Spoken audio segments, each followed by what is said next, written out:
Throwback Thursday here on Main Street Sports Today, presented by the Tennessee Orthopedic Alliance of Columbia, continues. I'm Maurice Patton along with Wade Neely, and it is now time for Coach's Corner, as we will visit with first-year Battleground Academy football coach Bobby Bentley. And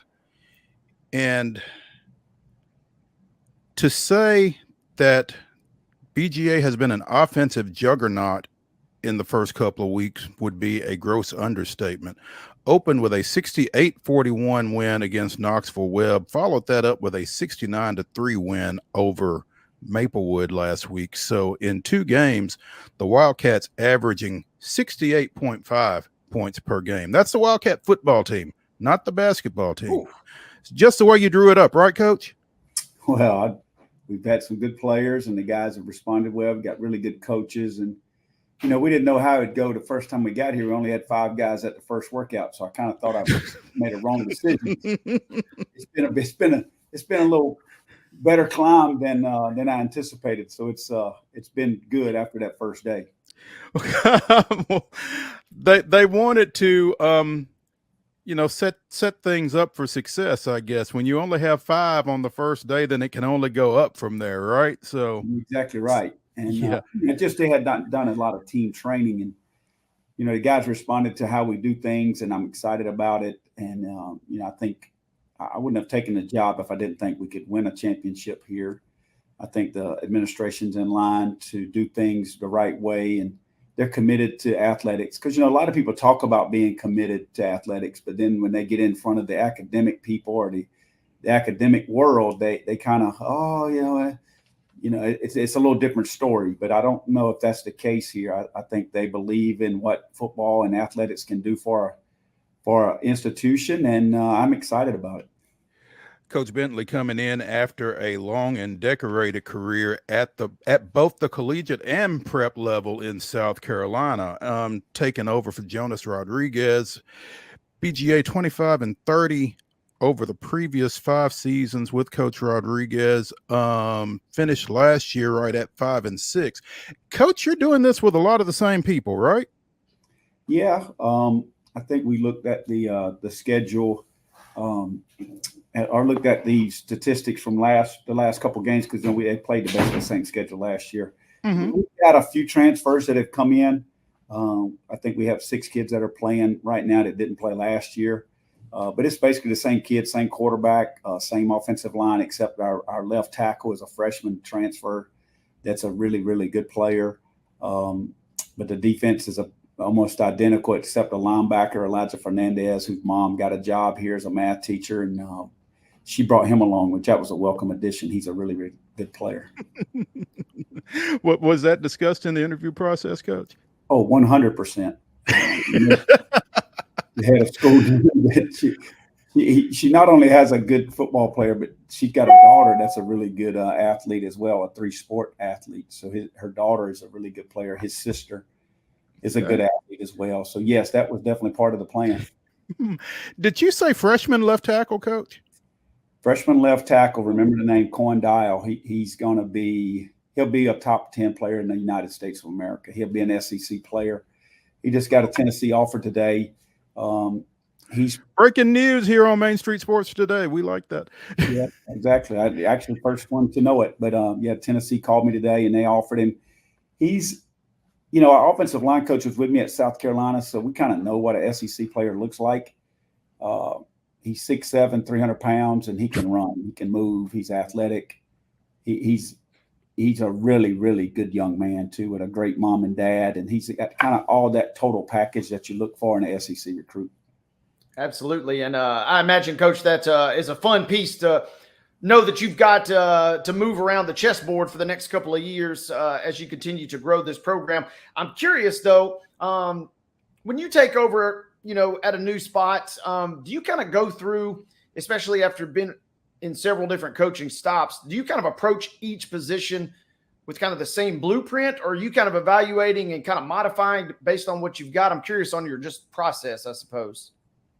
Well, I was a head coach in high school at the age of 25. So, when I was at Burns, we had 28 players my first year. And in my 12th year, we had 200 players. So, we built the program so we kind of know the blueprint of how to build it. Mm-hmm. Then I moved on to college, and I was only been a high school coach at one place. So, when I moved to college, you want to run this same system, and you have success with the offense. We had trouble stopping people on defense at Presbyterian College, and then I moved on into Auburn, and as a position coach, at Auburn, South Carolina, USF, UCF, when you're a position coach, you don't really have to deal with the big picture as much. And honestly, I'm probably a better big picture guy than I am. And I'm not saying I wasn't a good position coach, but I think I'm a culture guy. I believe in putting the right pieces of the puzzle together, and that's kind of who I am. So to answer your question, I think I'm probably better at it as a head coach than I was as assistant coach. When you're an assistant coach, you're just working on your little piece of the pie. You're working on your pizza slice. And the guys that, I think that's why Will Muschamp allowed me to coach quarterbacks, running backs, and tight ends for him, because he knew as I was concerned with that puzzle, that little pizza slice, and that's all I cared about. And I think that's as an assistant coach, that's all you should do. But as a head coach, I'm more of a program builder, probably more of a coach's coach, a player's coach. Like, I'm going to make sure our players are happy, they're pleased with what we're doing, and build the program from there. I hope I answered your question with that. You did. And I'm also curious, how do you take potentially some high level football stuff, NFL caliber, SEC caliber for sure, concepts, and dial that back for what you guys want to do? Or do you dial it back? Yeah, do you dial it back? Yeah, it's a great question, right? Yeah, I don't think you dial it back. I don't know any other way to do it than the way I know how to do it. So, I the coaching styles, the things that I've learned from, Muschamp and Malzahn and those guys, you just coach ball. There's not a whole lot of difference in the ball that's going to be played tomorrow night at 7:00 and the ball that's played up at Vanderbilt Stadium or down in Tuscaloosa. There's not a difference in the ball. The difference is the type of players that's playing it. And we are joined now by Nashville Sounds reliever Jacob Misiorowski. Hi, how are you guys? Jacob? I'm doing well. You said it right. I got it right. Awesome. Yeah. Awesome. There's a lot of vowels in there, man. So you got to be careful. Jacob, the second round pick of the Brewers in the 2022 draft out of Crowder Junior College over in Missouri. Midseason call up from AA Biloxi. Unfortunately, last night wasn't one of his best moments, but I mean, it happens. Third of an inning, 4 runs, 2 earned, as Gwinnett scored 5 in the 7th and got a 9-2 victory, as we spoke about during the rundown. But, Jacob, that was your 10th appearance with the Sounds? I mean, what do you take out of that relative to what's happened with you since you got to Nashville? I think it's just another blip on the radar. You see it happens, obviously it wasn't the outcome I wanted, but you just keep moving on and, do your thing. Got to have a short memory, right? Exactly. That's baseball. That's basically any sport. Yeah. 10 appearances for the Sounds, 2 starts. We've talked to some other guys over the course of this season that have kind of swung or do swing back and forth between starting and relieving.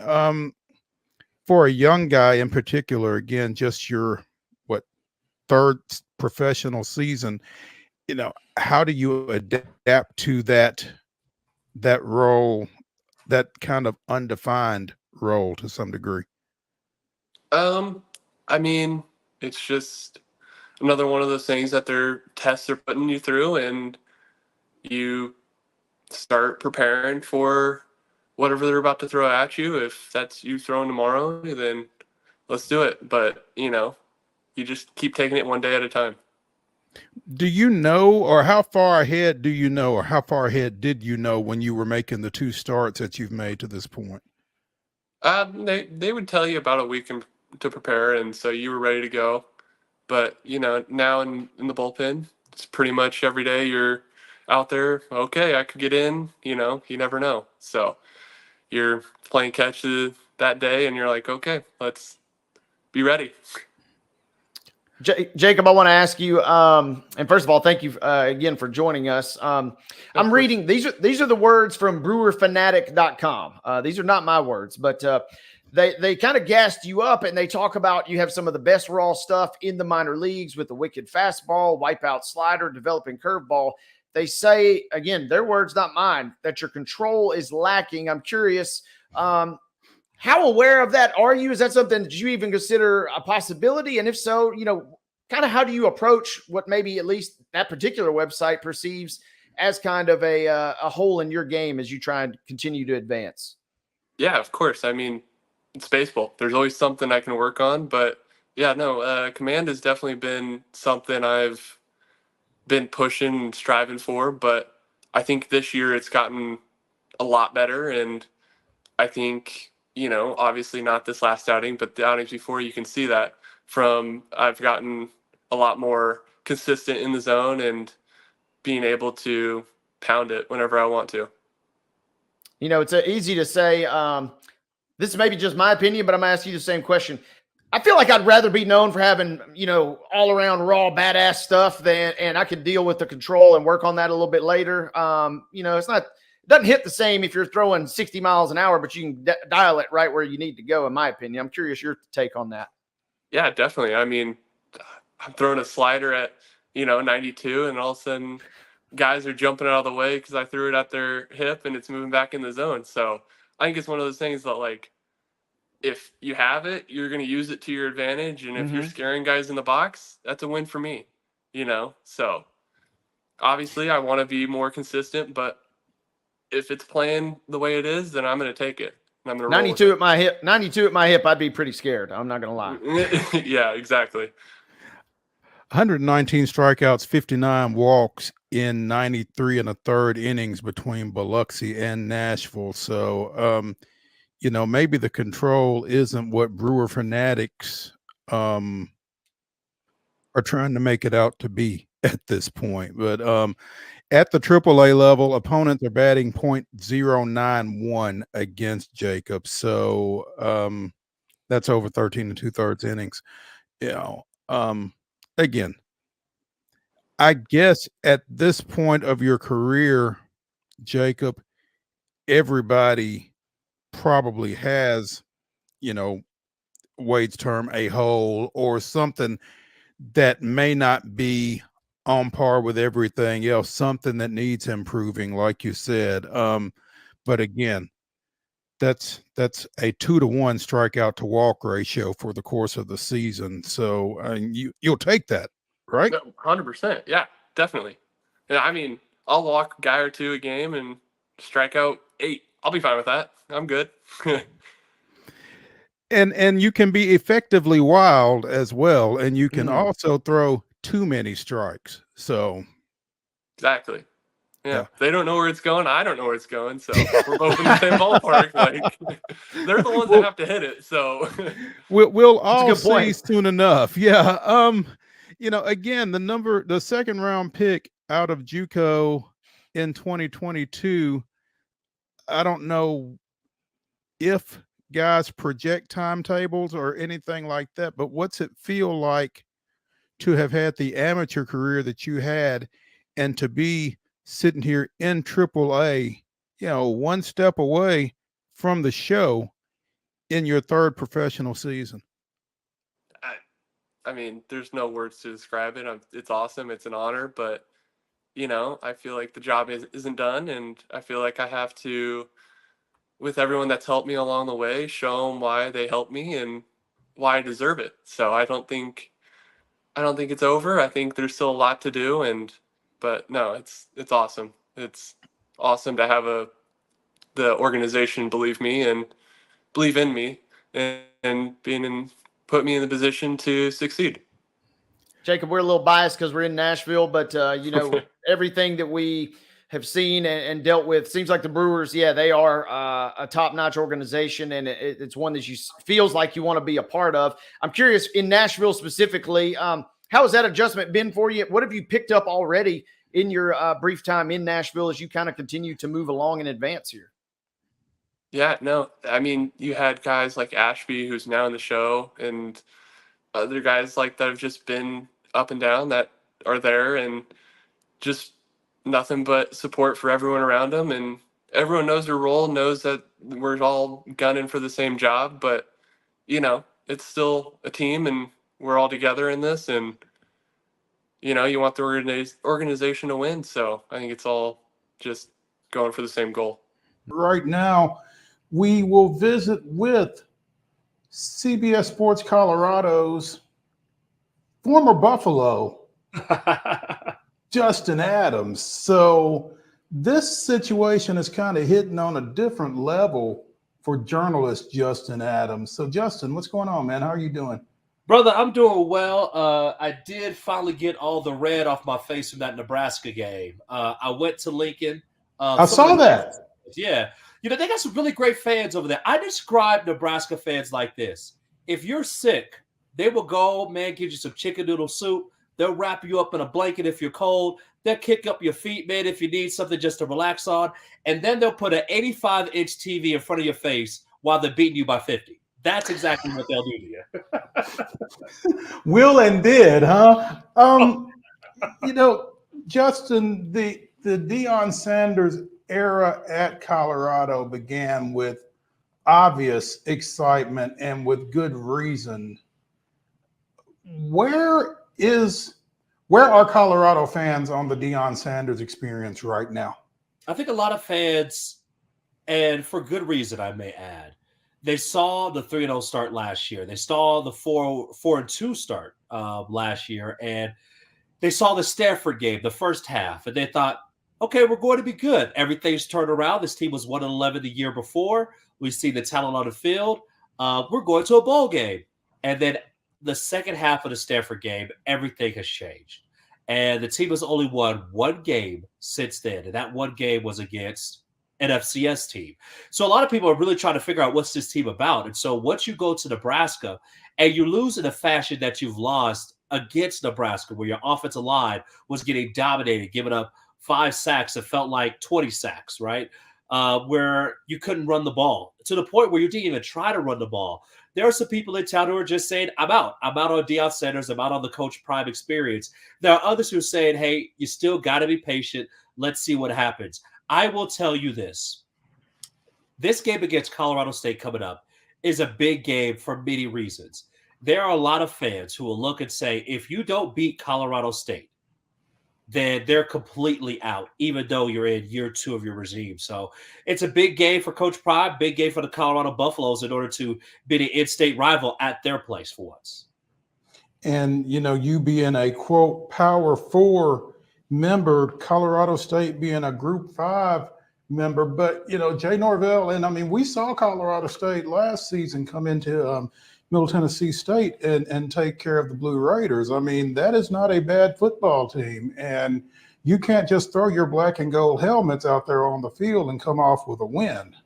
No, especially when the game is going to be in Fort Collins for the first time since 1996. Think about this, guys. The first time since 96. I don't know what you were doing, but I sure wasn't talking about football in 96, all right? I think I was playing with some G.I. Joe toys or something like that at the time. But it's that type of game where you're going to have a similar atmosphere to what you had in Nebraska, at least to the point of that it's going to mean so much more to the people at Fort Collins. You have to match that intensity and then surpass it and let your talent actually win over. But this is one of those games where I hope it's not the Shedeur Sanders show 100%.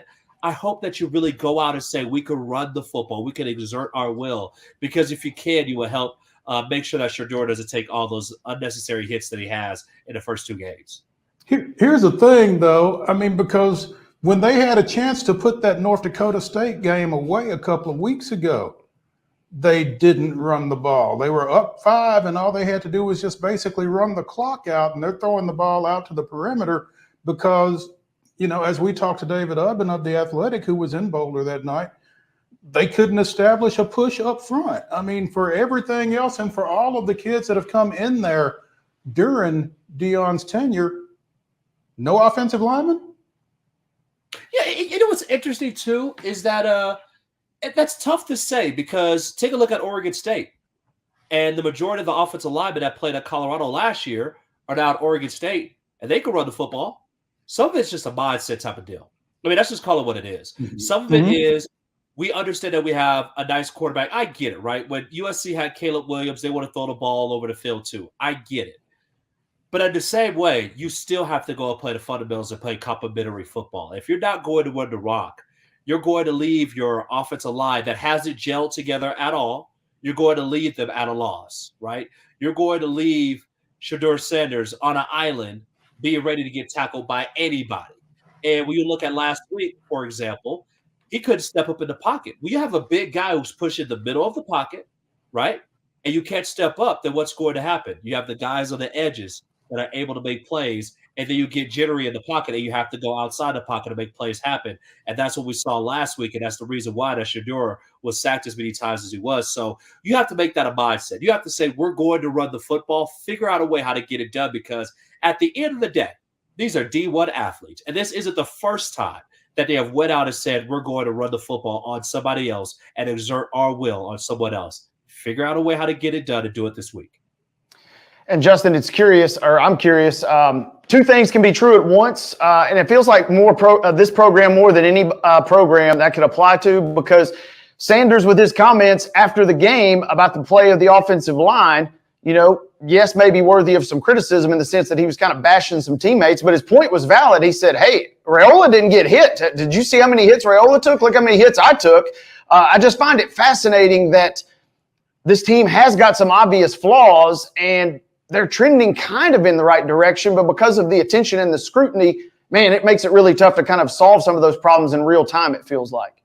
It's really the microscope, right? That's on one thing, right? So it keeps you away from looking at all the different things that you actually have that's going right for your team. It keeps you away from looking and saying, hey, this is a defense that shut out a team in the second half. And don't get me wrong, like, we know that you're up 28-0, but last year CU was up 29-0 on Stanford. And how did that work out in the second half, right? So you still had a defense that showed up then and was able to apply their pressure, exert their force on Nebraska from there. But I'm of the belief that you cannot say that we cannot run the football if you do not try to run the football. Fellas, the running backs run the ball 5 times. 5 times. Think about that. 5 times in the first half. What are we doing? One of those times was 4th and 1, and you're running the ball out of shotgun. So let me get this right. You're going to run the ball out of shotgun, hand it off to somebody on a zone concept, and you're trying to pick up 1 yard, and you think that's going to work? What are we doing here? So that's where you look at what Nebraska was doing. They had jet motions. They had all these other different deals. They had so many different runs in their package. They were able to go and, again, I said it earlier, exert their force on the Buffs. What I would love to see from Colorado this week is to not just say that we're going to make a commitment to the running game. I would just say, just do it. Figure it out. If it's pistol set, if it's under center, bring in a fullback, bring in a tight end. Heck, bring me in. I got 2 more years left of eligibility. I know I'm old and dusty and washed, but heck, bring me in. I'll help out, okay? Just bring somebody in the game. Finally try to run the football. And if you go 3 runs and punt, then guess what? You go 3 punts and run. And punt, 3 runs and punt, because it's not just about this game, but it's about when you get into conference play to be able to know that you can go up against the Kansas States, the Utahs, go on the road at Kansas, and be able to win those games. And I guarantee you, if you're just one-dimensional, I don't care how good your quarterback is, if you're one-dimensional in the Big 12, you will be beat, or we'll just call you Texas Tech, and we'll see how far they have gone in their program.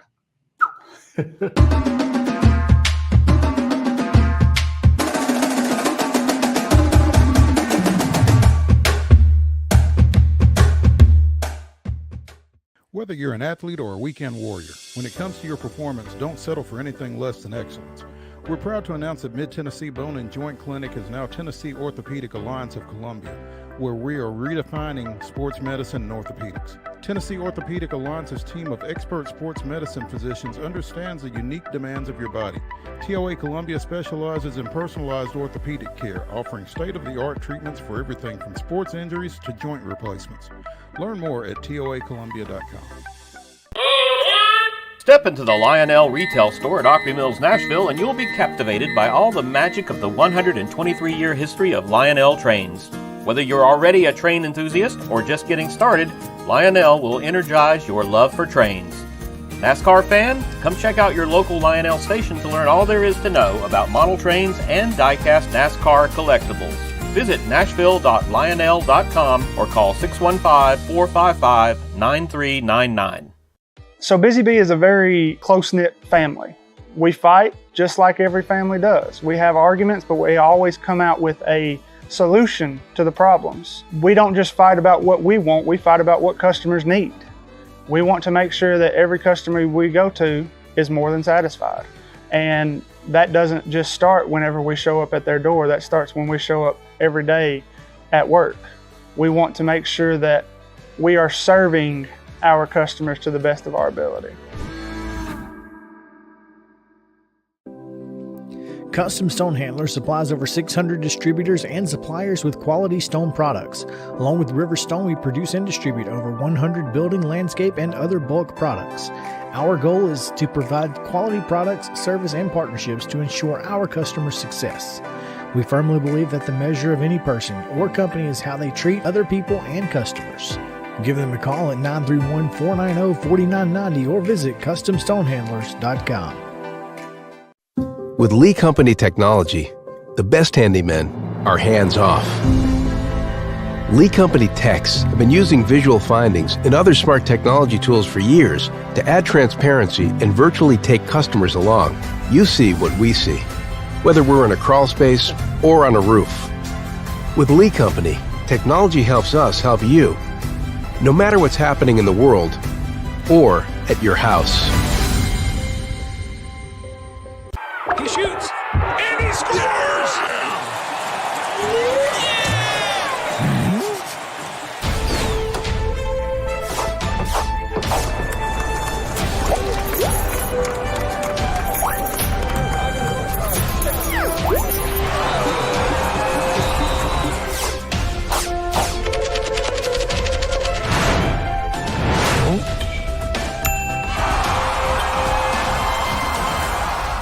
And it is time for Coach's Corner, where we try to catch up with a area coach.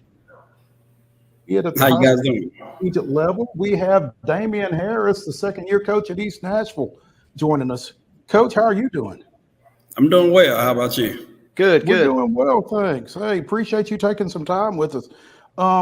Looking at the current status of the East Nashville Eagles, they are doing well. 3-0, ranked number 2 in the Tennessee Sports Writers Association's Class 3A statewide poll, have opened the season with victories over Pope John Paul II, Kenwood, and John Overton, scoring a minimum of 39 points in each of those 3 games. Coach, the offense is clicking, I assume. I'm a big believer in it's better to be lucky than good, and I think we've been getting real lucky. They all count the same, though, right? Correct. Yeah. You'll take that luck, but sometimes, what is it they say? Luck is when preparation meets opportunity. Correct. Truthfully, though, our guys, they've been doing a great job. Have a lot of new guys that had to step up this year because we lost a good senior class, especially on the offensive side. My whole wide receiver core, starting wide receiver core, they all left, graduated. So trying to pick up off that, they was good leaders. So I think the guys behind them learned a lot. Coach, you guys make it look so easy sometimes at East Nashville that we assume that you just kind of reload more than anything. But when you break it down like that, how intense is that rebuilding process for you guys, as talented as you are and as high of a standard as you like to hold, knowing that you have to replace so many folks from a championship caliber team the last several years? Well, one thing I like to do, I like to hold every player accountable. So my young guys, I hold them just accountable as some of my older guys and my starters. So when it's time for them to step up, I'm looking for them to be able to fill those shoes. I'm real big on the next man up. So like I tell every player, anybody can be replaced. So you got to go out there and perform every time you get a chance to. If not, then the guy behind you is ready to play. As you came into this season, in your mind, Are you guys ahead of schedule, on schedule, or behind schedule, perhaps, as we enter this showdown here this weekend? Truthfully, I think we still behind schedule. Like I said, I think we've been able to get some big plays from some of our big time players. But defensively, I still think we're behind, unlike last year. And offense, soon we're still trying to gel and get a lot of things going in the right direction. Coach Damian Harris of East Nashville joining us here on Coach's Corner, presented by the 10 Pin Alley Eat Play Party. Coach says that they're a little bit behind on offense. Again, they defeated Pope John Paul II 39-31 in week 1, defeated Kenwood 50-14 in week 2, and last week's win was a 49-7 decision over Overton. So that's what, 99, 129, 138. That's almost 45 points a game, and the offense is behind. So tell me just what this offense is capable of, Coach, if that is behind. Well, as you can see, we're giving up points too. So, yeah, 21 in your last 2 weeks. Yeah, we like I said, I feel like we behind. The scores don't always show it. We actually been getting some good play on our special teams. I think out of 3 games, we've had maybe 3 kickoff returns for touchdowns. We like to hang our hat on all phases of the game, and I think this was helping us out to score a lot of points. When you can get contributions on the scoreboard in special teams and on defense, you know, that's kind of what separates good from great, isn't it, Coach?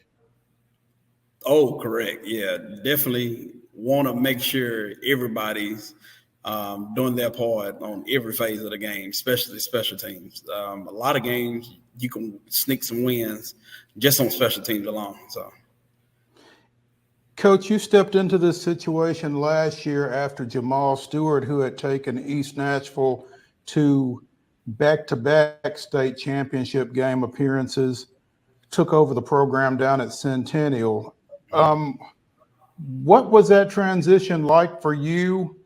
First stepping into a program where the expectations were what they were, and then being able to maintain that productivity and, you know, just kind of continue to build on those expectations. Well, falling behind a coach like Coach Stewart, it's always going to be some big shoes to fill. People don't understand, going to a state championship is real hard to do. It ain't something you can just wake up and say, that's what you're going to do. You got to put a lot of preparation in. You got to do a lot of coaching. And you have to deal with a lot of different attitudes as well from the players. But I was kind of ready for it. I was ready to take on the challenge coming from my old school where I was the OC at Procon. I was used to, you know, being able to get to the state championship. So that's one thing that I had already planned on doing when I got here, was to make sure we get to the state championship. But I really want to win the state championship instead of keep getting there. What do you take from coaching under Tony Brunetti into your own head coaching experience? Well, me and Coach Brunetti, we still talk a lot to this day. We don't talk as much as we used to, but because he's won the state, so you know he don't have time for me no more. But just the little things like always making sure my team's prepared for any outcome that can happen. Also making sure I stay on top of the kids, trying to get them to the next level, just by looking at grades, making sure I talk to different college coaches. And just trying to get the best out of the players, not only as a coach, but as a man. There he is.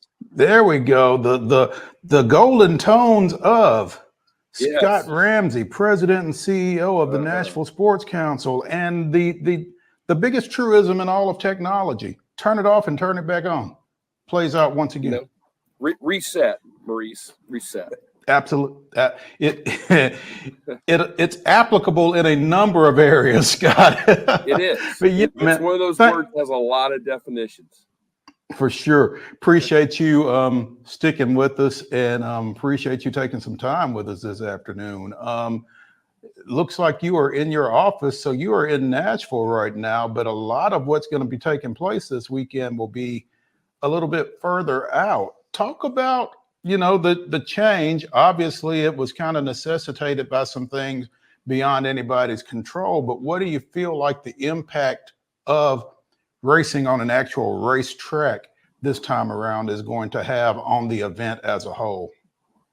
Well, I think the event will go off great, Maurice. I think there's a lot of confidence in Matt Greasy, National Super Speedway, the IndyCar folks, and certainly the Borchetta team that's leading the local operations this year. So, I think race day is going to be tremendous, going to be exciting, and great opportunity for Nashville, Music City to host, the season finale for IndyCar this year. So, but it is different, it's also what a weekend. I mean, you got the final home stand for the Sounds, home opener for the Titans, the fourth iteration of Music City Grand Prix. So just a lot going on here if you love sports, and a lot of opportunities. With all of that going on, Scott, again, in your capacity, how much of that will you get to on Sunday? Going to try. Going to kind of make some decisions today, see how things go. But certainly going to be trying to pay attention to everything. We're obviously helping them put on the Freedom Friday event on Broadway here. Getting ready to walk down there here in a little bit. We've got Pit Stop Challenge coming up. Concerts. Brantley Gilbert's going to have an album release party. We've got a stage set up. Vendors everywhere, a little burnout, Music City style on Broadway. So people want to get out and about on Friday afternoon, come down and join it and enjoy the excitement. Yeah, Scott, as you guys make the switch and, make the transition, if you will, to Gladeville, as much as you're comfortable sharing, just kind of walk us through that process, I guess, formally, how we end up from kind of finishing at Nissan Stadium, which was certainly a lot of fun, but now we're at Gladeville, which is also steeped in history as well. Well, I think the easiest answer is just logistics. I mean, you're building a brand new stadium, and all the infrastructure that went along with the race that was using the parking lots where the new stadium's going to be, not just the paddock, but the course itself, the in and out, the parking, the accessibility to downtown. Obviously tried to move it to downtown, but with that just became just a myriad of logistical operations, and some you just couldn't overcome. So it just made it easier to make the event go to a natural racetrack, trying to connect downtown as much as we can with what we're doing here this afternoon, and keeping Nashville engaged. And it's one of those things that comes with a great opportunity. Sometimes comes with some challenges and some changes, and the opportunity being a brand new stadium that will open up a lot of opportunities for us down the road as a city comes with a change of this event to shift out to the Super Speedway. Also, an interesting element of just the racing alone, Scott, having been at the last couple ones at Nissan, it seems like it's kind of in some ways unfortunate with the timing having to move, because you guys, as far as running the race and the logistics, you were tightening the screws every year. The cautions seemed like they were becoming less and less of an issue. It feels like the flow was really solid last season. I was looking forward to this year, but as you said, it seems like the logistics kind of just weren't able to pull it off, which is unfortunate because you guys were making a lot of progress, in my opinion. Yeah, again, I don't see it as a negative, except that it's just a change from what we've done for 3 years, and hopefully down the road you'll be able to have the opportunity to evaluate it coming back downtown in more of a street Grand Prix type of format. But again, I think it's going to be a great day of racing on Sunday out at Super Speedway, and got a lot of confidence in Matt and his team, and I think IndyCar is very very comfortable and confident with ending their season on an oval here in Nashville. I imagine no small shortage of Joseph Newgarden fans out in attendance this weekend. Well, you're not supposed to root for anybody, but we're rooting for the hometown kid. So, no, what a great representative of Nashville. Obviously, IndyCar champ or Indy 500 champ too, and it's always fun to have a hometown kid that you can follow, and somebody really represents our city really in a positive way. And I've enjoyed, he's kind of ascended to this crazy level of stardom, which is fun to think about a local kid doing that. But, he's interacting with the community still on a high level, whether it's coming out to Titans games or coming out to these other local events. It's not as if he's abandoned Nashville in that regard, for sure, it seems like. Yeah, Maurice can probably speak to this maybe as well as I can from being around for 30 plus years. But, it's kind of, sometimes you kind of pinch yourself sometimes thinking about the people that just live here and call us home now. It used to be, country music stars or a star here or there. But now, sports personalities and celebrities, if you will, of all walks are coming back to Nashville to live. And I think that's a great compliment to our community and how they're treated here. And they can be part of the community and be like everybody else. And, I think Joseph certainly fits into that. And I think it makes him feel comfortable. But it is sometimes kind of a little surreal when you think about how far we've come in 25 or 30 years and being a home to so many current, former, and hopefully future sports stars and personalities.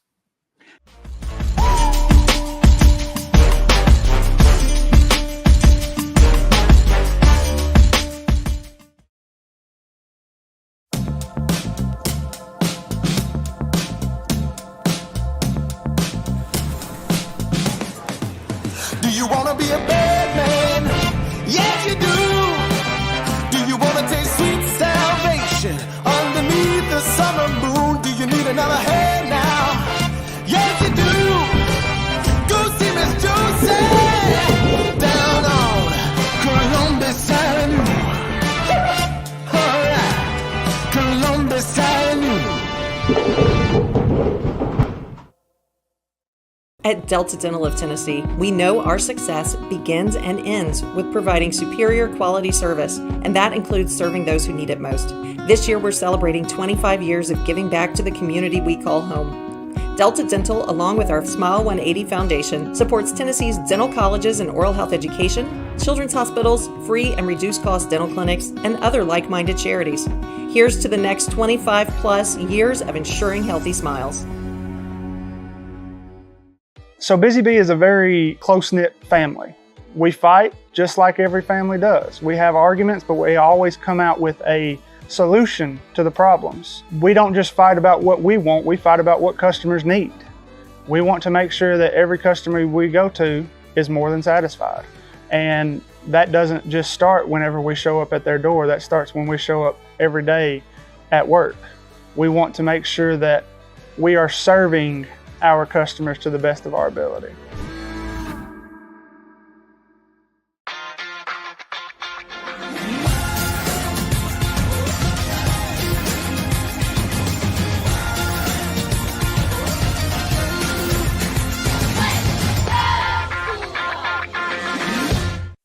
With Lee Company technology, the best handymen are hands-off. Lee Company techs have been using visual findings and other smart technology tools for years to add transparency and virtually take customers along. You see what we see, whether we're in a crawl space or on a roof. With Lee Company, technology helps us help you, no matter what's happening in the world or at your house. Whether you're an athlete or a weekend warrior, when it comes to your performance, don't settle for anything less than excellence. We're proud to announce that Mid-Tennessee Bone and Joint Clinic is now Tennessee Orthopedic Alliance of Columbia, where we are redefining sports medicine and orthopedics. Tennessee Orthopedic Alliance's team of expert sports medicine physicians understands the unique demands of your body. TOA Columbia specializes in personalized orthopedic care, offering state-of-the-art treatments for everything from sports injuries to joint replacements. Learn more at toacolumbia.com. Hayden, first of all, thank you for taking some time out of your day to join us. And I mean, first question is, full 2024 season kind of wrapped up, was it everything you wanted? Was there still a little juice you wanted to squeeze? Kind of give us the breakdown of how the year went in your mind. Absolutely. I mean, I think for me, I mean, it was everything that I wanted for sure. There obviously is still, towards the end, you don't really get all the innings that you want. But being my first full year, they had a set inning limit they wanted from me, and so once I met that, I kind of tapered back off. It's the competitive side of me. I always just want to go out there and just keep competing, but they have a bigger goal in mind for sure. Yeah. So, I mean, what is it like knowing that, you're kind of up against a limit, and is it kind of like I'm visualizing, it's like a calendar of impending doom, and you kind of, as the season is going on, you're seeing yourself getting closer and closer to that limit, and then kind of walk us through your mental headspace as you get closer and closer to that mark. Yeah. I mean, you really can't, with it being 6 days a week, you don't really have time because whether you're starting or you're preparing for a start, you don't really have time to think about the next week. So as the weeks kind of added on and on and on, I didn't really think about it until the last week. I was like, wow, we're here. And so it was kind of like, the end came quick. We were in a playoff push up until the last week. So everybody was kind of just trying to do their thing and stay prepared as much as we could. And when you said you're a competitor, everybody knows that. You know that. How much of a fight did you really try and maybe put up to angle for a few more innings in that whole deal?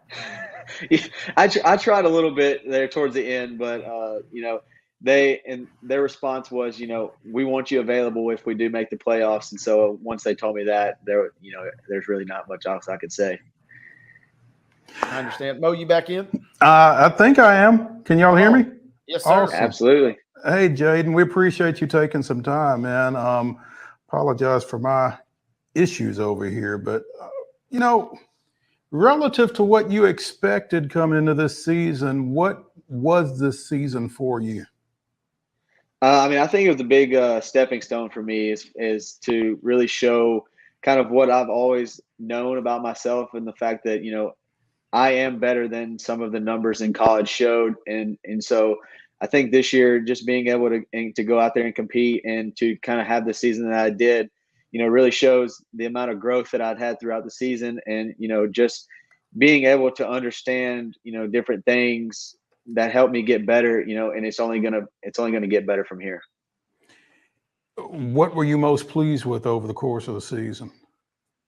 I mean, I think, the number one thing for me is the fact that I didn't miss a single start, staying healthy throughout my whole entire pro season.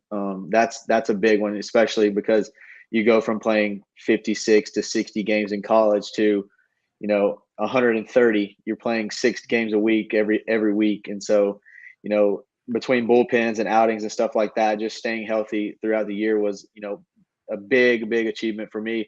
And then I think just the overall, just being able to put up the numbers, the ERA being very respectable, and then the strikeout numbers being above 100 in less than 100 innings. So, that was really, like, personally, I was really excited about that.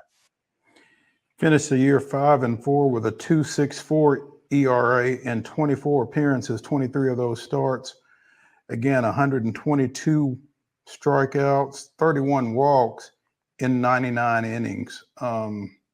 So, as you said, 100 plus strikeouts in less than 100 innings, and basically a 4-to-1 strikeout to walk ratio. Relative to what you did over at MTSU, what does that strikeout to walk number look like? I mean, did you have you improved your command a little bit, or what do you attribute those numbers to? No, absolutely. Just being able to command everything and every count was kind of the big thing. I mean, I think for me, the biggest jump was being able to throw off speed, even if I'm behind in the count. Just trusting the stuff that I have and I've worked on and stuff like that. In college, you kind of get behind, you don't really want to walk a guy or whatever, and you give them a fastball, and then, either you didn't hit the strike zone, or, they did damage to it. So I think the biggest thing was having 4 pitches that I could command in every count this year has been, the biggest jump for me. I saw an article somewhere, and I've not been able to relocate it, but you talked about kind of finding the top of the strike zone with your four seam. And that wasn't necessarily something that you were doing at MTSU, but with your velo, being able to elevate the fastball in the zone is a good thing to be able to do. And clearly you found that out and were able to have some success doing so. Yeah, absolutely. I mean, I think that goes along with kind of just being able to throw 4 pitches in the zone for strikes. But the biggest thing is, understanding what my pitches were doing. There's all sorts of technology and stuff like that. But, to be able to put it all together and also combine it with the scouting reports that I was getting week in and week out really helped me, understand that, fastballs at the top really do work. And, pairing it with the 12-6 curveball, those two really paired together well, and they weren't able to kind of, sit on a single pitch. Jaden, I got to ask you, what's it like being in that predominantly Michigan-based league? I mean, I don't know a whole lot about the Lansing Lugnuts. Maybe you can give me an update on what it means to go take a road trip to Lansing for a baseball game. How was the geography, and how did that kind of adjustment go down for you? Yeah, it wasn't too bad. I think our furthest trip that we made one to Wisconsin. We made one to Dayton. And so those were kind of the two biggest ones. I think they were around 5.5 hours. But having the Monday off day really helped because we could use that as a travel day and not have to pair it with, traveling 5 hours and then playing the game that night. So, and then we had Lansing, that was an hour down the road. So that was always a good trip because, you drive an hour and then you play and then, you finish the series and you get to drive an hour back and you're back home. So it wasn't like you were spending too much time on the bus, but, there's a lot of good teams and a lot of good fields in the Midwest League, with ours being probably number one. We averaged 6,500, 7,000 fans, got up to 9,000 fans in one night. Just, big part, pitcher friendly for sure. I love playing at home, but, the West Michigan, the team does an incredible job of getting fans there for us. And so that was a huge experience that I really didn't get to experience being in a Conference USA mid-major program in college. And right now, we're going to visit with Megan L. Hall of For the Win, talking a little WNBA. The final night of the regular season is upon us, and it's not without its dramatics as we've got 3 teams playing for one berth in the upcoming playoffs. And to help us, we don't need a whole lot of help breaking it down because it's really simple. But Megan, wanted to get your input. Thank you for joining us, first of all. Yeah, for sure. For sure. Thank you for having me. Hey, you're based in Atlanta. The cleanest scenario tonight is a Dream win and they're in. Now, yeah, exactly. Exactly. Because the Dream plays at the top seeded New York Liberty tonight. So the cleanest scenario, is it fair to say it's the least likely? I wouldn't even say that it's the least likely because obviously we just saw the Sparks upset the New York Liberty a couple weeks ago. So that's anybody, any given night, things can happen. And I would also beg to say this too. This was a couple of months ago now, but at the time the Dream were not as healthy as they are right now. They were missing some starters, that sort of thing, and they kept it pretty close against the Liberty. So I would be curious to see what this game looks like tonight. Especially knowing that, playoffs are on the line. But there's also another scenario in which the Dream get in as well. If everyone loses, that needs to get to the 8th spot. So that is Atlanta, Chicago, and the Mystics. If all 3 lose, Atlanta still gets in because they own the tiebreaker when it comes to teams that they have played that are above 500 and they've beat them. So it could get really interesting tonight. Atlanta actually probably owns the most scenarios in which they could get in, but I would be curious to see what happens. Of those 3 games tonight, again, Atlanta at the Liberty, what is it? Indiana is at the Mystics, and Chicago goes to Connecticut. First of all, who do you feel like is the most likely to win out of the 3 teams that are in the hunt? Yeah, I would say the Mystics are actually a pretty good chance to win that game because they've given the Fever problems before. They can actually keep up with the pace that the Fever plays. They can also keep up with the scoring, and they've beaten the Fever before in Indiana. So for the Fever to come to Washington, D.C., I fully expect it to be a highly contested game. Would not shock me at all to see them win. And so it's interesting, Megan, and again, thank you for joining us. After such an epic season, isn't it kind of awesome that the fact that we still kind of have a lot to play for on the final night of the regular season? Yeah, I wrote about this the other day and I was like, I know this is probably making some fans' brains hurt because they're like, oh my gosh, there's way too many scenarios. But for me, I'm like, this is awesome. This is fantastic. Like, give me all the chaos. Give me all the drama. WNBA playoffs. You fit in well here. You fit in well here. You fit in well here because we are agents of chaos whenever possible. So yeah, we like that. That's great.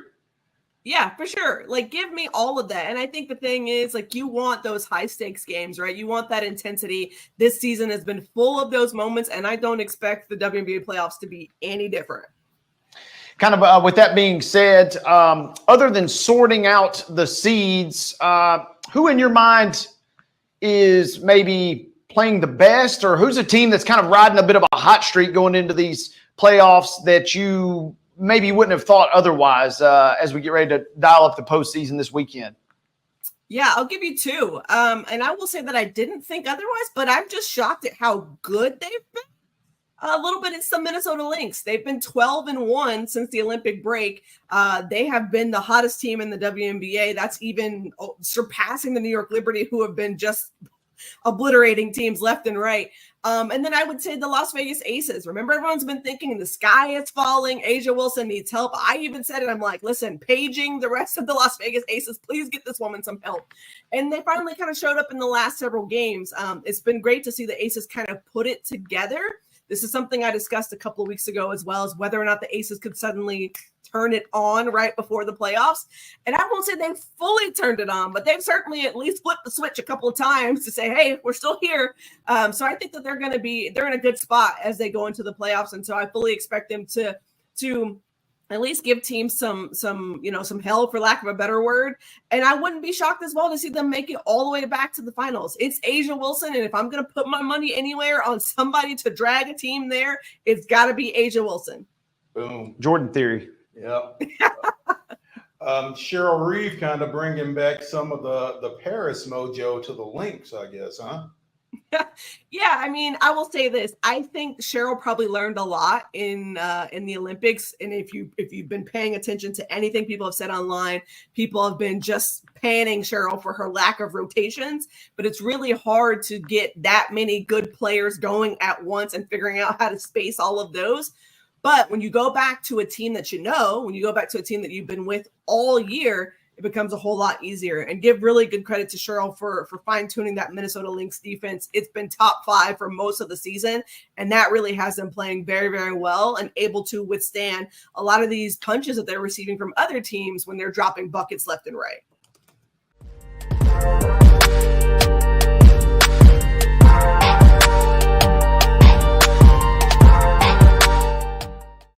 Hi, I'm Dr. Vilay Saisuka, CEO and founder of Premier Foot and Ankle Centers of Tennessee here in Murfreesboro. We offer foot and ankle care from ingrown toenails to diabetic foot wounds. We also fix ankle fractures and things like that. Call us today to schedule an appointment. We look forward to seeing you. Because here at Premier Foot and Ankle, we believe that the journey begins with happy feet. Whether you're an athlete or a weekend warrior, when it comes to your performance, don't settle for anything less than excellence. We're proud to announce that Mid-Tennessee Bone and Joint Clinic is now Tennessee Orthopedic Alliance of Columbia, where we are redefining sports medicine and orthopedics. Tennessee Orthopedic Alliance's team of expert sports medicine physicians understands the unique demands of your body. TOA Columbia specializes in personalized orthopedic care, offering state-of-the-art treatments for everything from sports injuries to joint replacements. Learn more at toacolumbia.com. With Lee Company technology, the best handymen are hands-off. Lee Company techs have been using visual findings and other smart technology tools for years to add transparency and virtually take customers along. You see what we see, whether we're in a crawl space or on a roof. With Lee Company, technology helps us help you, no matter what's happening in the world or at your house. Jones & Lang Sporting Goods here in Columbia has been outfitting teams, officials, and anybody else from T-ball to college for 50 plus years. Be sure and check them out at 931-388-8060 or online at jonesandlang.com. Jones & Lang Sporting Goods, the look of a winner. Zion Christian Academy, zioneagles.org or 931-388-5731. You can schedule your appointment. Go tour their campus. It is beautiful over there, and you're definitely going to want to see it. Again, it's zioneagles.org. Give them a call, 931-388-5731, and schedule your tour today. So, you want to be a part of the Busy Bee team, huh? Well, how do you see yourself fitting into the organization? Oh, I get it. You want to be a weather bee.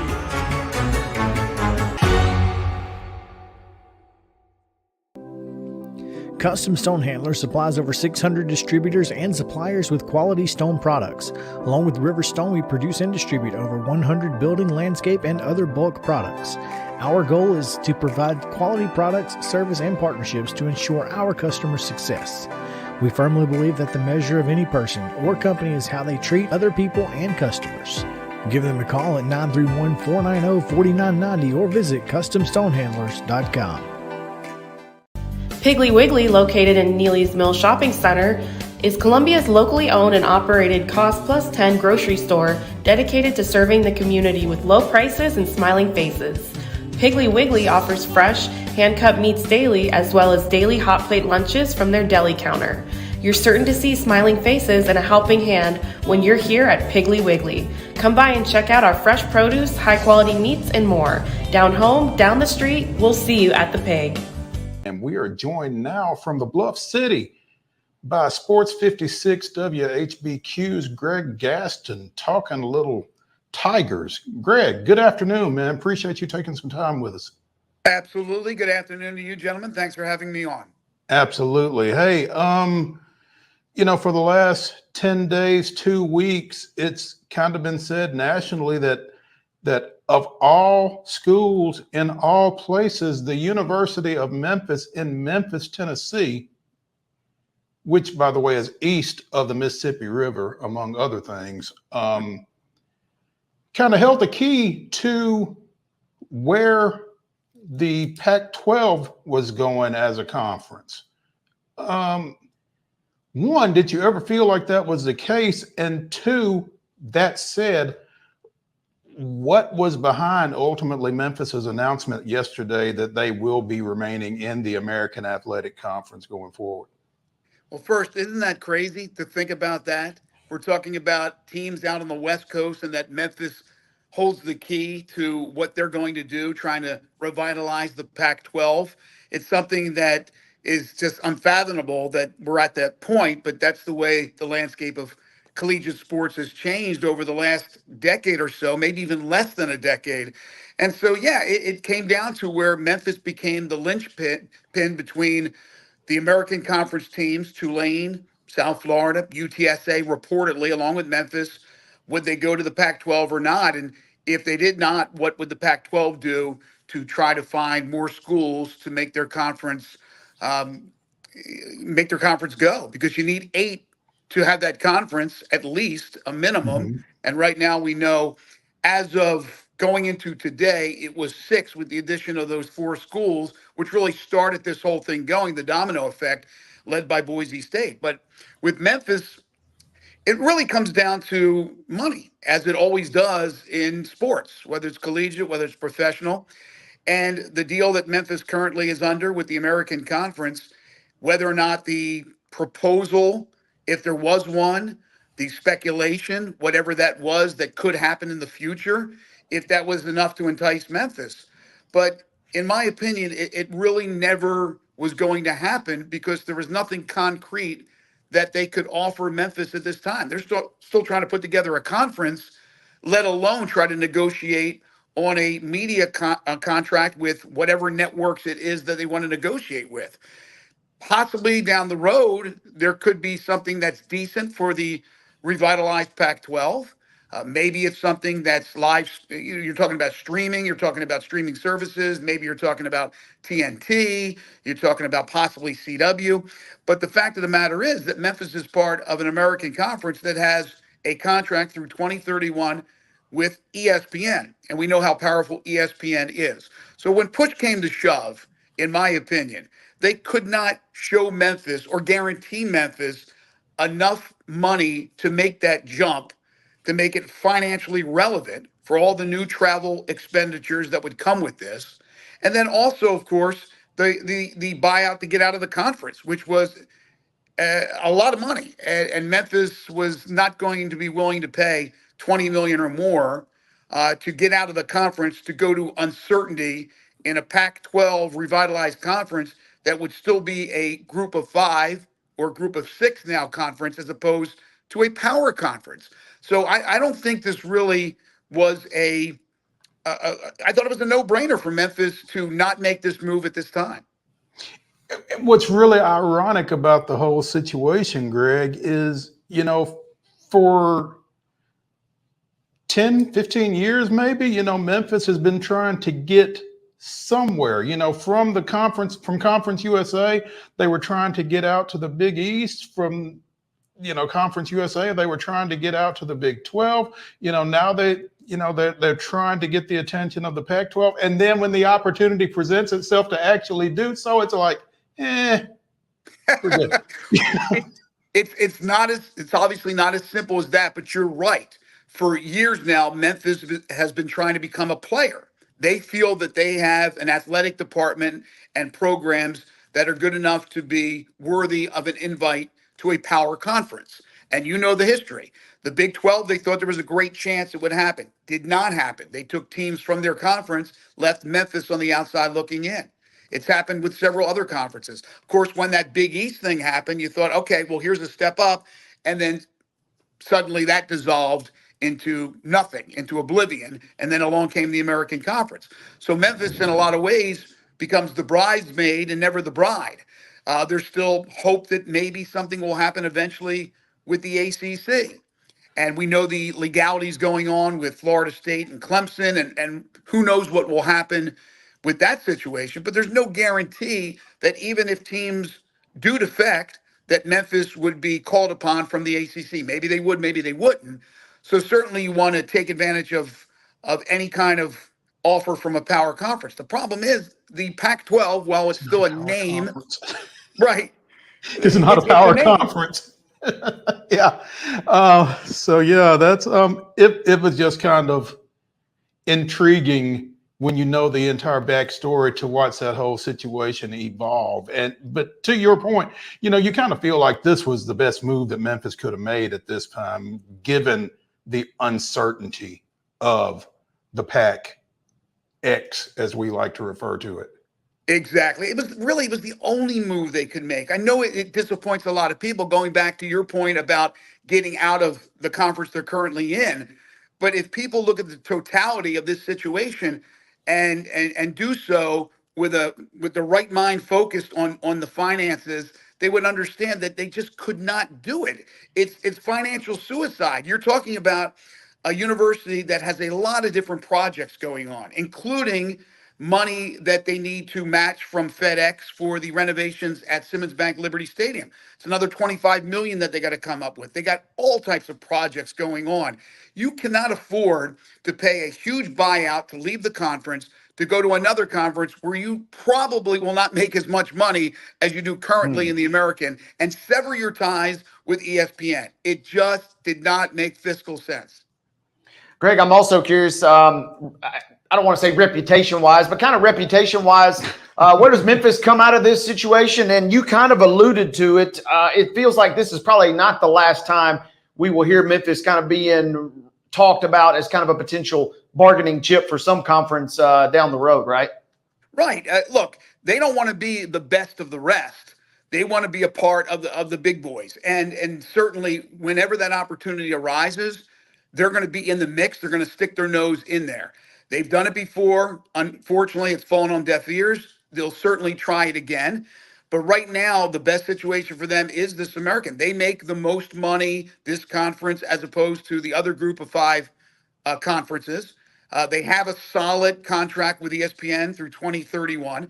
There's also a look-in from ESPN next year, and people have to understand with the look-in, despite Memphis, or not Memphis, but the American losing the likes of SMU this past year, Houston, Cincinnati, UCF the year prior, the look-in, you cannot take away money. You can't decrease. You can only increase. So the money that they're getting now, which is about 7.5, is steady through the rest of that contract. And there could be more revenue streams with new Commissioner Tim Pernetti, who is very excited. He's a young guy, young mind, brash guy who's going to look down every avenue. He's going to turn every stone over to see if there's more ways to get some revenue in for the conference. But again, you can't take a chance and go somewhere where there's uncertainty. Now, look, do I think that conference would have been better, more competitive? I do, because you get the best from the American, Washington State, Oregon State, and the best from the Mountain West. That's much better than what we have alone with the American. But again, that's the one factor that you would say leave. All the other things say stay, and mainly financially the most important. And we are pleased to be joined now by Chris Dimino of 680 The Fan, the flagship station for Atlanta Braves baseball. Chris, good afternoon. How are you guys doing? We're doing well, man. Very well. I guess the first thing we need to ask you is, what's the weather like? Yeah, if every light in the house goes out, then you'll probably have an idea. It's starting to hear a little bit closer, that rumbling that usually comes before it starts coming down in buckets. It's not great. As soon as we're done, I'll head back to the studio for what's supposed to be a pregame show for the Braves game tonight. It could turn into a rain delay and then a nap and then a little bit more rain delay. And because of the situation and really no days left, we had Brian Snicker on today, and I wouldn't be shocked if 11 o'clock tonight, if there's a window to play ball, they're going to play ball at 11 o'clock tonight. There's no curfew. Nobody has a noise ordinance over at the Battery. So getting one of these two in seems to be the thing that almost has to be done. You don't know what Monday would bring. You don't know if you'd need a doubleheader. You don't even know if you'd need a game on Monday. But getting one of these next two in would help determine sort of what Monday would look like or wouldn't look like for everybody in baseball. And I'll tell you, Chris, you need a window where you can start it, where you can finish it once you start it, because the last thing, particularly Atlanta, but I'm sure the Mets as well, the last thing you want to do is get David Peterson and Chris Sale up, get them hot, and burn them. So You can't do it. Yeah, you can't do it. I almost think, again, I don't know if you want to play this game in chunks. If I get a window that's 45 minutes or an hour, do I throw somebody out there, i.e. not Chris Sale, somebody else? Do I put a bullpen guy in? And do I just sort of say, we've got to play this one by ear? But no, you can't burn a couple innings in Chris Sale, or Chris Sale start with everything that's on the line. They can't afford it with Peterson as well. So yeah, it's sort of the game within the game, including whatever Mother Nature wants to do or not want to do when it comes to dumping all over the city of Atlanta. And look, at the end of the day, if you had a home field advantage that you thought you were going to create, because the building can get pretty hot, you're not going to have it tonight, because if you play, no matter what time it is, you're not going to be playing in front of anybody. This is going to be one of those where this is a baseball game that people will be watching on TV as long as they have power around here to watch the baseball game. Yeah, and obviously on social media, New York fans are like, should have moved it, Yeah. could have moved it here, blah blah blah. We 12 went through o'clock. this a couple of years ago as well in a Yeah. very The Tigers similar moved the game- situation. The Tigers moved the game yesterday to early afternoon. They were supposed to play last night. They moved the game to early afternoon. I was a little bit surprised. I thought there might have been a 12 o'clock play ball around here. And I think at 12 o'clock, there's a chance it would have gotten in. I think they were going to bank on maybe at some point tonight and then just have Monday as the fallback day. Everybody knows there's no 163. That would be 159, but it's going to be played at the end of the season because the tiebreakers are supposed to take care of everything else. We might be in that situation where it's not necessary, but we could be in this situation for not just the Braves and the Mets, but for the Arizona Diamondbacks and seeding and a couple other people where the game might have to be played on Monday. So, yeah, let the games begin, both on and off the field. I just want to say something. I heard you guys talking about the UNLV story real quick. Mm-hmm. I blame myself for that. I do. I am not above or beyond saying I hit my knees when all this NIL stuff started, and I prayed for chaos and a bigger, better version of the Wild Wild West. And I wanted it all to happen. Now, I will tell you, of all the scenarios I thought of, and I went through a lot of them in my head, and I spoke a lot about a lot of them on the air. The one I didn't see was, I'll call it a quit, where you go, wait, hold on. The other guy wants to give me more money, and this is my version of it. The other guy who wants to give me more money has told me I got to be healthy, so I can't play. I need to have my eligibility. I can't play. And when you basically sayonara to your team as a 3-0 team, I don't even know who the hell would want you. You know, that's the other part of this thing. Now, if UNLV didn't pay what they were supposed to pay, okay, that'll come out. I happen to believe it's my other version, where somebody said, if you have another year, here's what we'll pay. Well, Get then out I'd of have to there. bail out. So that's what Right. I think has happened. But again, I do blame myself because I think I put that into, I wished it into existence. Yeah, you spoke us into this situation, Chris, and talking with some other colleagues too. I mean, $100,000 is a lot of money, and for a kid that played at Holy Cross last year, if you want to maybe pick a side at Rapid Fire, it seems like you would maybe trust UNLV a little more than a kid that was playing in FCS last year. You would think, perhaps. Well, I can also tell you, it doesn't sound like he's taking Binion's buffet cards. You know, it's not like you can appease him by sending him to a couple of shows on the Strip to go see Carrot Top. No. So it no. sounds like the relationship between him and the school is done. It sounds pretty much irreparable, as they say in some other courts. Yeah, Chris Domino of 680 The Fan joining us here on Main Street Sports today, presented by the Tennessee Orthopedic Alliance of Columbia. You know, Chris, the fact that we are even talking about this series being critical to postseason chances for this Atlanta Braves team this year is a little surprising. Yeah. In light of everything that this team has been through.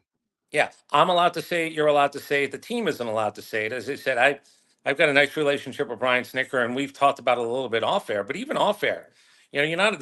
You get what you get, and you don't pitch a fit. You're not guaranteed health. You're not guaranteed weather. You're not guaranteed anything. So you play 162, and you figure out what did you do to navigate whatever your problems were. How long did you ride a good streak? Which is a part of this thing as well. When you get healthy, or you have call-ups or guys that you just brought on who are supposed to be nothing more than extras, who are now standing in the spotlight. They're stars of the show now. There was a stretch where we had 4 guys who were DFA'd. 4 DFA'd who were starting. And I don't mean one game. And here's the one that maybe, again, if you want to know the reality, if you go look at all the guys that missed 50 games, see Spencer Strider, see Ronald Acuna, see Michael Harris, see Austin Riley, see Ozzie Albies. All those guys missed 50 plus games. So what do? Do you roll it up and just say, well, it's not our year? No. Does it help this year that it doesn't look like 92 wins is the number to get you in? It's going to be a little bit less than that. That helps. But yeah, this whole thing is when you sort of figure out why they're here, they are first, second, and third in a lot of pitching categories. So no doubt about it, if you look the amount of games that are over 500, it's the amount of games that Chris Sale is over 500. So just understand, all of his 15 is basically what they've done, and everything else is a wash and even. So that's how important he's been. But the kid who threw last night, Spencer Schwellenbach, and I'm not a list guy, and I don't like hyperbole. In my opinion, the 2 most important games thrown this year for the Atlanta Braves were thrown by a guy that nobody had ever heard of. Brian Snicker admits he wouldn't have been able to point him out in a lineup back in March because he never pitched on the big boy field. And he goes up to Citi Field when they're on a 6-game losing streak, losing 2 in a row to the Mets in that ballpark, and doesn't give a rip what anybody, Stevie from Queens or anybody, says to him. And then he comes back and he throws the game he threw last night. I can argue that a guy who I didn't know anything about, I couldn't spell his name till probably 2 weeks ago, he has become the biggest surprise / most important guy, because what he did, fellas, is he filled a role that couldn't be filled in the last couple of years. 5th starter, who's not a 5th starter anymore. He's not a rookie anymore. And I know Paul Skeens and Jackson Merrill and Churio and all these guys who get run, no doubt about it. I don't know if a guy who was surprising, Churio was a big prospect. Skeens was a bigger prospect. Jackson Merrill was a guy that everybody knew had talent. This guy was a shortstop in Nebraska who was a closer, and he's now starting the most important games for the Atlanta Braves because Spencer Strider, your Cy Young candidate / favorite, was gone for the season. And they didn't even, this is the guy's honest truth, because Sean Murphy got hurt in the first game, they've never had their opening day lineup for one full game this year. Not one. And DFA to the left of me, DFA to the right of me. That guy's been told to go home. That guy's been told to. Ramon Laureano, busted for steroids. You get released by Cleveland, go to the minors, hit your way back up. He's done it. That's crazy. Jorge Soler, he's back. Will it be triumphant? I don't know. You got to get to October to find out. But yeah, it's the land of misfit toys around here, and it's been really interesting to watch.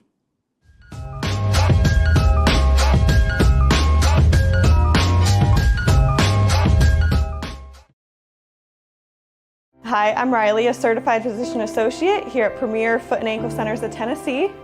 We have a couple locations, Murfreesboro, McMinnville, as well as Franklin. We treat people of all ages. We're excited to get you back on your feet and hope we can help you today. Call us today to schedule an appointment. We look forward to seeing you. Because here at Premier Foot and Ankle, we believe that the journey begins with happy feet. He shoots, and he scores!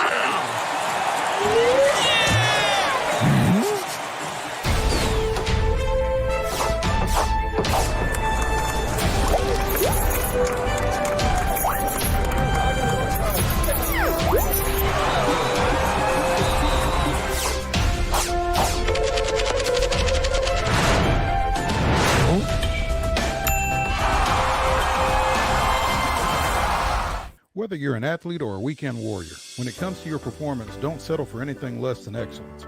We're proud to announce that Mid-Tennessee Bone and Joint Clinic is now Tennessee Orthopedic Alliance of Columbia, where we are redefining sports medicine and orthopedics. Tennessee Orthopedic Alliance's team of expert sports medicine physicians understands the unique demands of your body.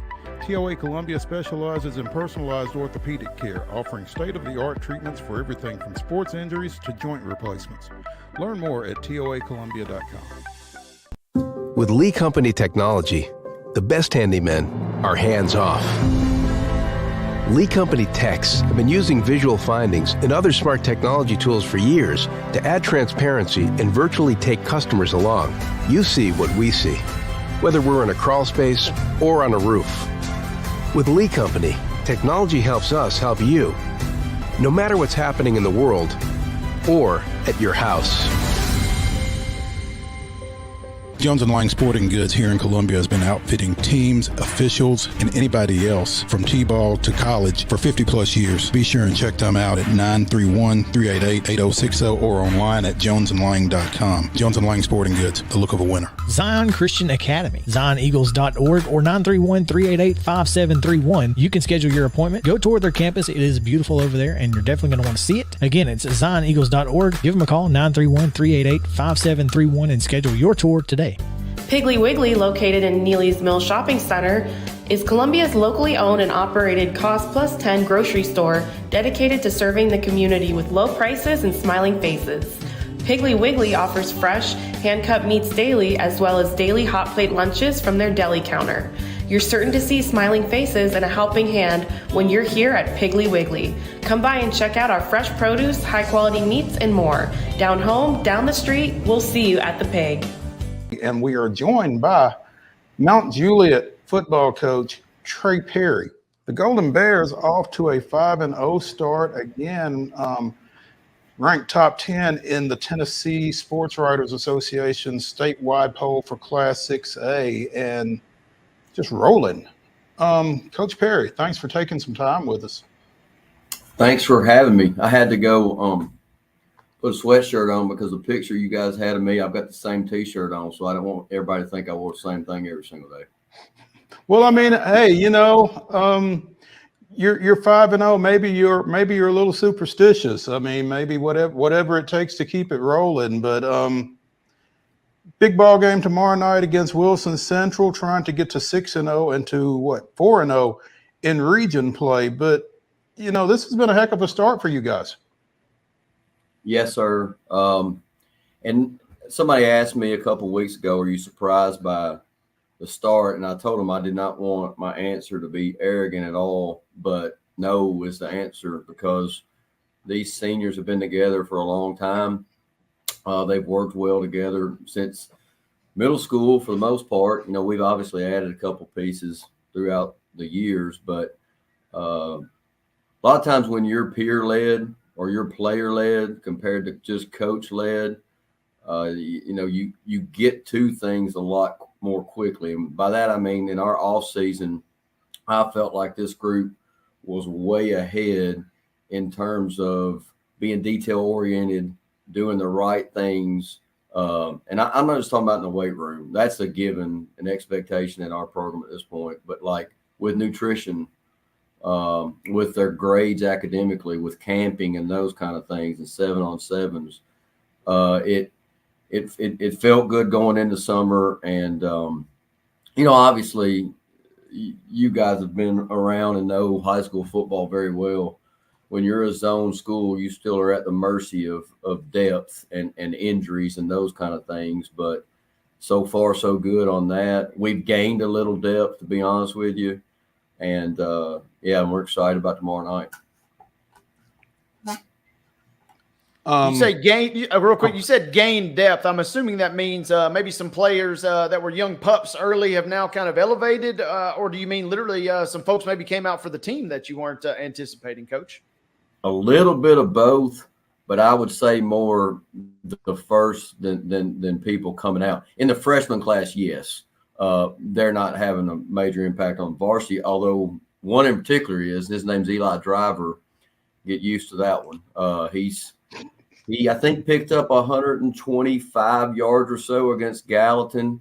But I think probably more importantly, when you have a game like that and it's a monsoon and you stick a freshman running back in there in an important situation, and he does what he did in that game. There were 2 touchdowns that he ran that got called back. So his yards would have been a lot higher in that particular scenario, but we're pumped about that guy. But yeah, depth from within, to be honest with you. Just guys continuing to get better, understanding that not to go down the rabbit hole of platooning, but we've got a couple guys that play both ways. And in bigger games, obviously, they're going to have to get a little bit of higher rep count than we like. So the way to combat that is to have people come in and rotate. And when people start to understand that that's a place that they can grab 12, 15, 18 reps a game, they start to own that, and that helps our football team. I've got Eli's name wrote down, Coach, getting ready. Mr. Driver, absolutely. He has a chance to be special. Trey, 3 of your wins are by shutout. You're averaging 40-plus points a game. I mean, what are you more pleased with at this point, your offensive or your defensive performance? That's a hard question. I would say this. Our preseason scrimmages were one of the coaches that added it up last week. I think the teams that we played, so I'm talking BGA from the spring, Hendersonville, Clarksville, and Ensworth are a combined 17-2 right now. And for us to get that kind of work, specific work, I think that was really key to what started our season off the right way. Our defense is played lights out. Last week, though, I felt like in the Cookeville game, which is, again, a really good football team beat on the road, it was very complimentary. Our defense started super strong, put our offense in some good spots, but later in the game, we got to see our offense answer some scores. And, I could almost say neither of the two because of how people around here know this, but how I feel about special teams, because they've been incredible, and that's been a big part of our success.